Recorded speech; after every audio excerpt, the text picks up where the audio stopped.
En el nombre del Padre, del Hijo y del Espíritu Santo. Amén. Ven, Espíritu Santo, y llena los corazones de tus fieles y enciende en ellos el fuego de tu amor. Envía tu Espíritu Creador y se renovará la faz de la tierra. Estamos estudiando el Catecismo de la Iglesia Católica, su tercera parte, la vida en Cristo, segunda sesión, los 10 mandamientos.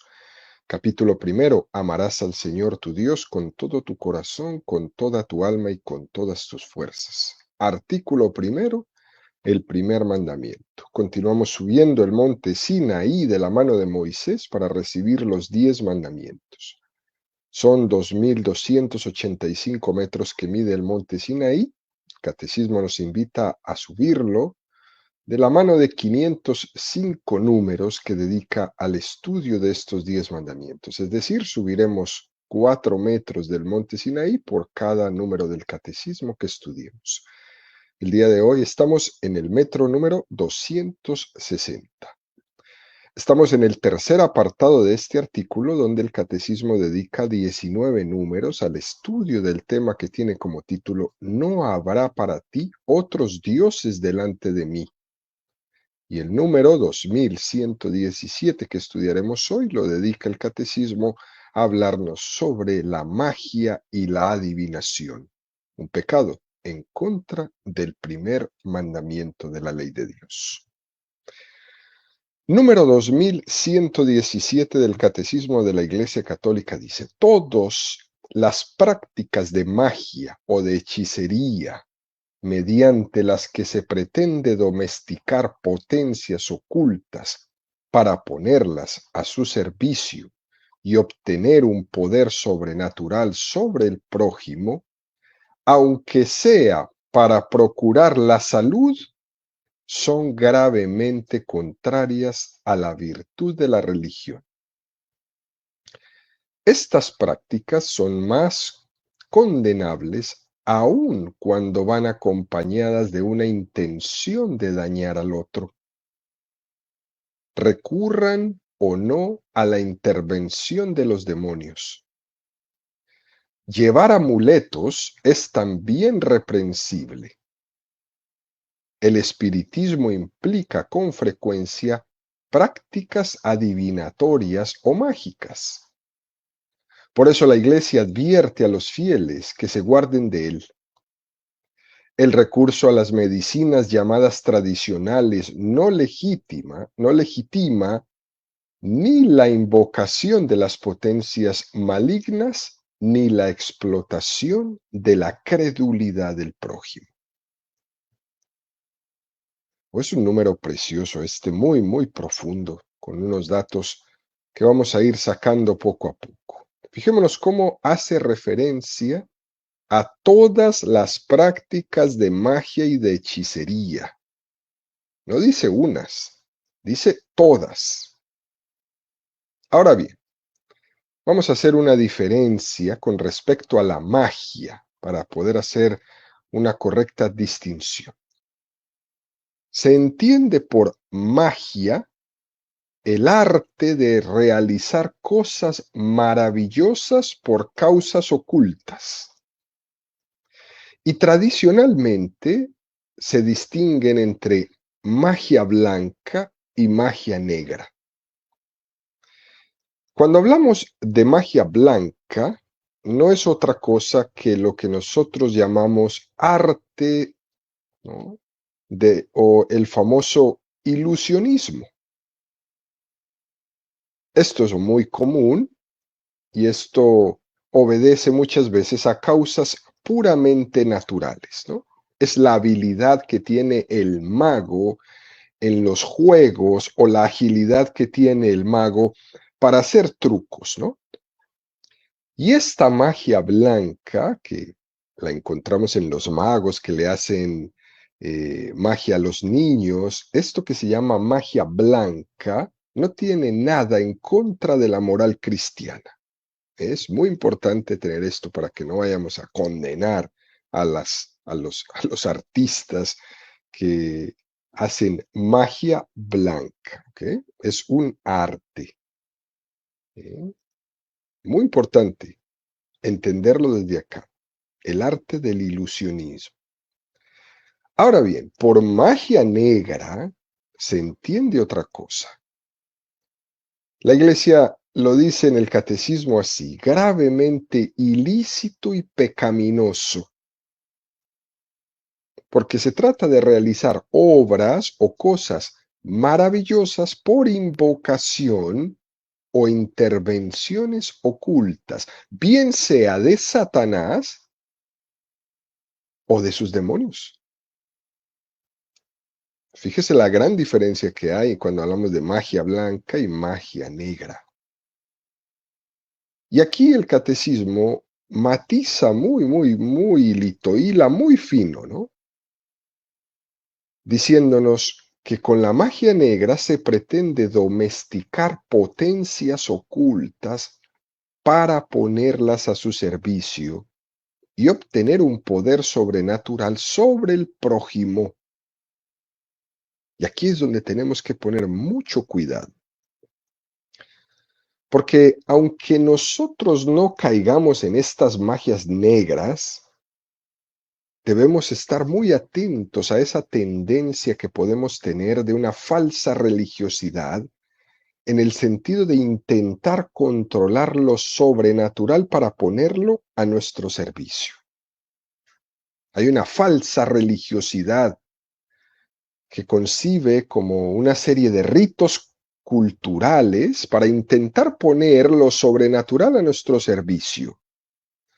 Por ejemplo, como decían en la antigüedad, que los dioses no sean propicios, algo así. Lo interesante de todo esto es que esta especie de religiosidad ha existido desde siempre. Siempre el hombre ha querido ponerse en el centro para querer controlarlo todo, incluido a Dios, incluidos los espíritus, incluido lo oculto. Y va desarrollando una serie de rituales para pretender querer tener este control. Este tipo de religiosidad o falsa religiosidad es cuando Dios, cuando lo divino, lo espiritual, me interesa en la medida en que puedan ser controlados y puestos a mi servicio. Si no lo logro, entonces no me interesa. Mientras que la auténtica religiosidad es aquella que hace un acto de fe. Es aquella que es la respuesta del hombre a Dios que se le revela. Es el hombre que le responde a Dios con su acto de fe, ese acto de revelación de Dios que le descubre su amor amoroso y providente. Es poner confianza en Dios sin saber el futuro. Por eso hemos dicho en varias ocasiones, el futuro lo dejo a tu providencia. Ese es el acto de fe. Todo lo contrario es pretender poseer y controlar a Dios para intentar creer que puedo controlar el futuro. Hay una preciosa oración que tenía Charles de Foucault, este gran santo que vivió en el siglo XIX, y decía: Padre mío, me abandono a ti. Haz de mí lo que quieras. Lo que hagas de mí te lo agradezco.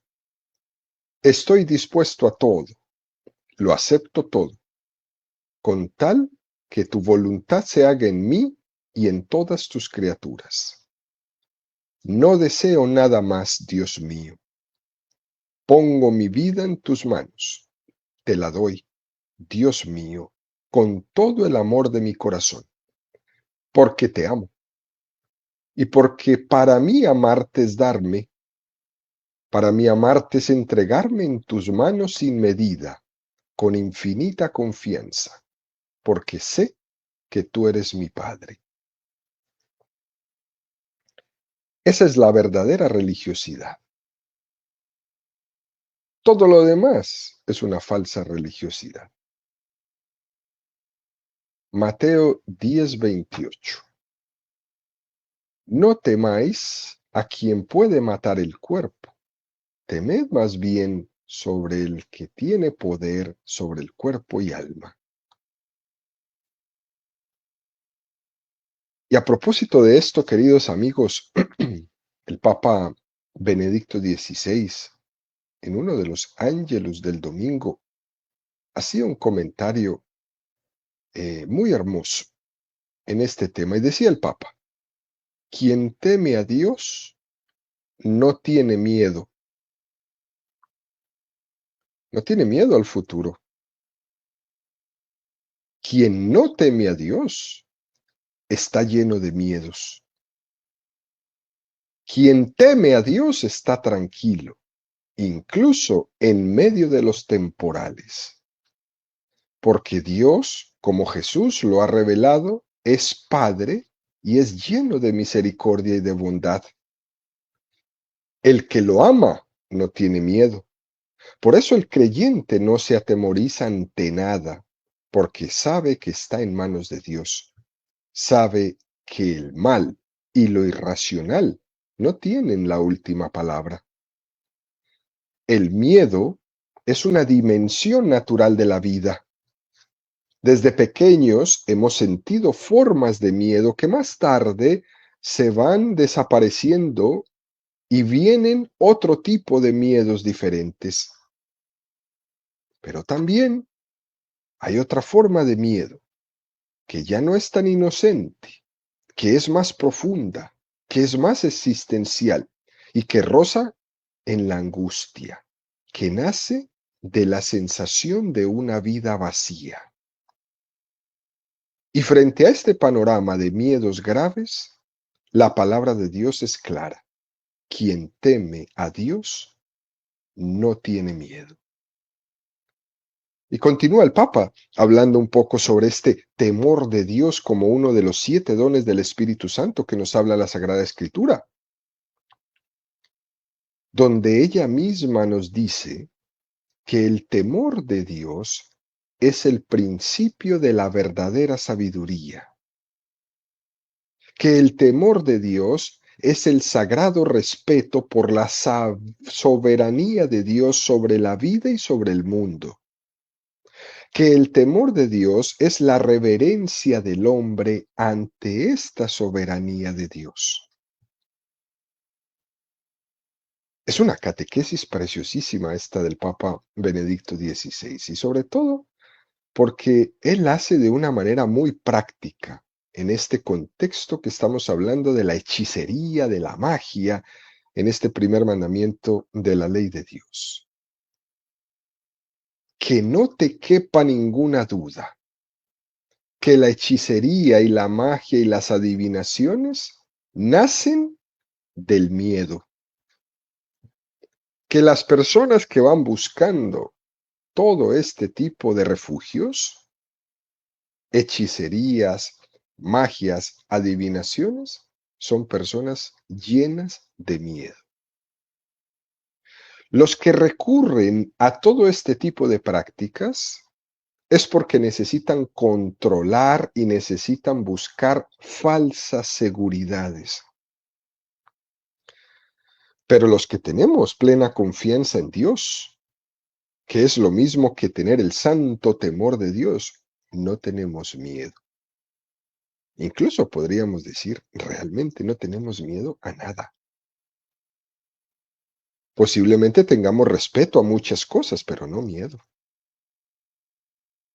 Ahora bien, las magias y las hechicerías son especialmente condenables cuando tienen una especial intención de dañar al prójimo. Eso, queridos amigos, popularmente se llama hacer un maleficio. Y esto hemos escuchado, muchísimos casos de todo. El maleficio consiste en invocar al demonio, invocar potencias ocultas con el fin de dañar a alguna persona en lo espiritual o en lo físico. Y es un pecado muy grave, gravísimo. De hecho, es un pecado que tiene una triple malicia. ¿Eh? Los maleficios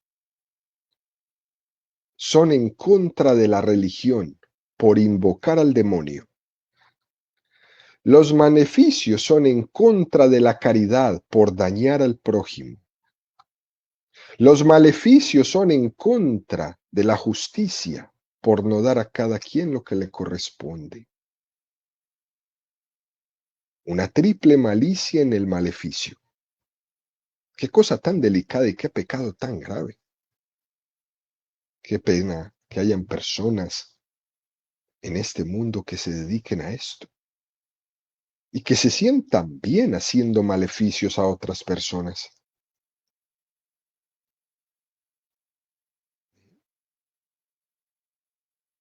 La Iglesia Católica tiene una gran experiencia en todo este tema. Maleficios, posesiones diabólicas, casos y casos de ritos satánicos, donde se le hace tremendo daño a las personas. Pero también es importante saber que no todo, esos supuestos maleficios son del mismo carácter, ¿no? De hecho, la inmensa mayoría de estos casos son puras supersticiones, que están muchas veces ligadas a ciertos desequilibrios psicológicos. Es muy común, quizás sería lo más común. Y a este tipo de personas debemos tratarlas con mucha caridad. Hay que tener mucho cuidado en no confundir los fenómenos supuestamente sobrenaturales de maleficios y posesiones y cosas de estas con enfermedades psiquiátricas.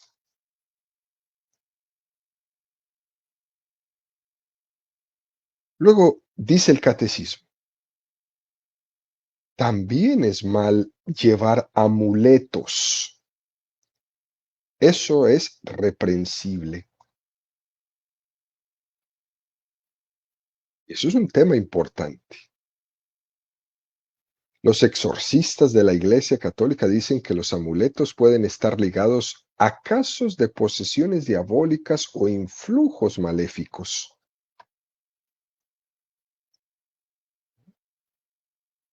A veces las personas se apegan a unas cosas. Pero tal y como decíamos con el tema de los maleficios, esto va por otro lado. El tema de los amuletos es en el tema de las supersticiones. Y es cuando la persona está apegada a un objeto de una manera que pierde su confianza en Dios por estar apegado a ese objeto. Y aquí hay que hilar muy fino, porque podemos dejar de creer y confiar en Dios por creer y confiar en tal medalla.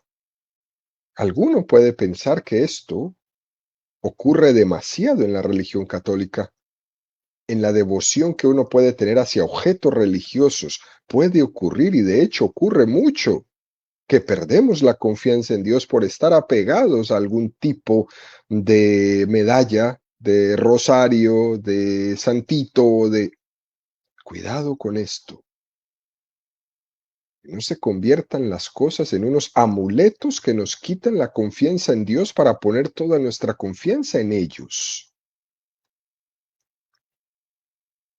Porque sería pensar que la protección de ese amuleto, de esa medallita, de ese rosario, que fue bendecido por el Papa, que lo traje de la Tierra Santa, lo que sea, ¿sí?, me protege más. Cuando en el fondo lo que sabemos es que quien nos protege es Dios, que nos protege es la Virgen María, no el rosario físico que tengo en la mano. Ahora bien, tampoco es cuestión de irnos al otro extremo y pensar, como dicen los protestantes, ¿no? Que quien tiene una imagen, eso es un amuleto y eso es una idolatría. No, no, no, no, tampoco al otro extremo. Darle a cada cosa lo que le corresponde. Hoy es el día de la medalla milagrosa y la gente tiene gran devoción a esa preciosa medallita. Ahí hoy es día de fiesta en París. La gente va al santuario de la medalla milagrosa porque ahí han ocurrido milagros excepcionales, ¿no? Pero esa medallita yo le doy el santo juicio, le doy el valor justo. Me va a recordar esa medalla la protección que María Santísima tiene sobre mi vida, sobre mi trabajo, sobre mi salud, sobre mis necesidades. Pero eso, esa medallita tan hermosa que la traigo conmigo o que me la cuelgo en una cadena, pues no, en el justo equilibrio no me hace olvidar que mi protector no es esa medalla, sino la Santísima Virgen o es el Señor. En definitiva, es una llamada, queridos amigos, a vivir en libertad interior, siendo adoradores en espíritu y en verdad, teniendo el justo equilibrio en todas las cosas. Luego el catecismo da un paso más y dice, el espiritismo implica con frecuencia prácticas adivinatorias o mágicas. Por eso la Iglesia advierte a los fieles que se guarden de él. El recurso a las medicinas llamadas tradicionales, esto que escuchamos tantas veces, que tienen invocaciones de las potencias, muchas veces malignas, y que en otras oportunidades se hace para explotar la credulidad de nuestro prójimo. Es algo muy práctico de lo que nos habla el catecismo. Y está ligado a lo que en la tradición católica se habla como esas vanas observancias, que es ese uso de medios desproporcionados para obtener un efecto en sí mismo natural. Y esto se ve mucho, por ejemplo, en el uso de la medicina, mezclando supuestos poderes religiosos, por ejemplo. Tómate esto, tómate aquello, tómate lo otro. Ya a esa hierbita se le rezó. Cosas así. Cuidado. Esto es muy importante tenerlo presente, queridos amigos. Porque nosotros en nuestros pueblos estamos muy dados a eso. Al señor o la señora que le rezó a la hierbita que ahora me voy a tomar para que me cure, para que me sane. El uso de medios desproporcionados para obtener un efecto en sí mismo que es natural. Y esto se ve en varios casos. Por ejemplo, en el caso del magnetismo. Se entiende como magnetismo como una cierta influencia de un fluido magnético o eléctrico que brota de los minerales o también brota del sistema nervioso de algunos hombres o del magnetismo animal y que sería apto para curar algunas enfermedades por su propia virtud magnética. Pero esto a veces puede ser utilizado por una sugestión del magnetizador.